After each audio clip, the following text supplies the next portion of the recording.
The do-while loop. The do-while loop is similar to the while loop, with the only difference being that it checks for the condition after executing the statements in the loop body. So there's no checking any condition the first time. After the execution of the statements in the loop body and update of the variable value, the condition is checked to be true or false. So if it is evaluated to be true, the next iteration of the loop starts. If the condition returns false, the loop terminates and then jumps to the next statement after the do-while loop. So the statements in the loop body are executed at least once before the condition controlling, and that is an important point.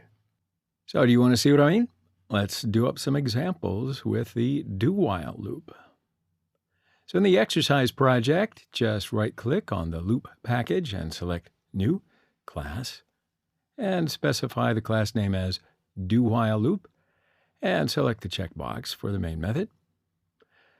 So let's write up a program that prints int numbers from 1 to 15. First, we'll declare a variable number with the initial value set to 1. Now, let's start the do-while loop with do as our keyword. Now, in loop, we'll use the print method to display numbers. So we'll need to update the variable I. In order to do that, we increase the value of the number by 1. And now we add the loop condition with the while keyword. Our condition is number is less than or equal to 15. So let's run that code. Now you see the numbers from 1 to 15 on the screen. So in the do-while loop, the print process and increment part of the body are executed at least once before the condition. So let's write a program that chooses a fruit from a menu. So we'll need to take the inputs from the user by using a scanner class.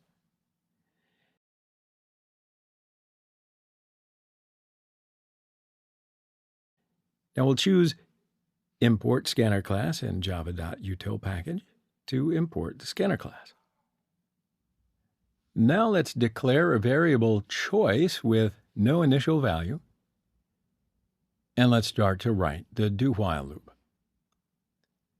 So in a loop, in the first print method, we'll write a title for the program output. Let's call it menu with all uppercase letters. And let's copy the print method and change the code. So the first option of the menu is apple. Second is banana. Third is orange. And the last option is exit. So in the last print method, we give the select and option message to the user.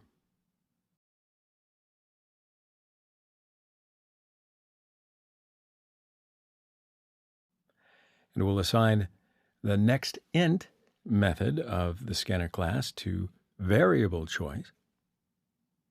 And now we can use the switch case statement for this part. And it's useful for menu operations like this one. Conditional switch expression is a variable choice.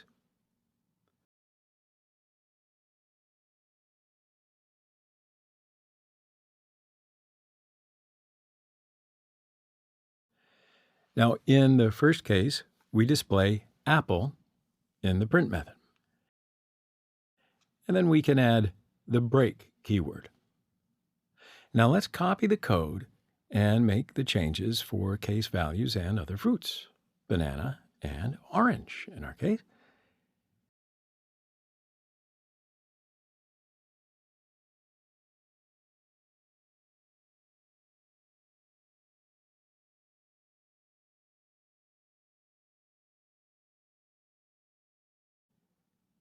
So this loop is executed until the choice is not equal to 4.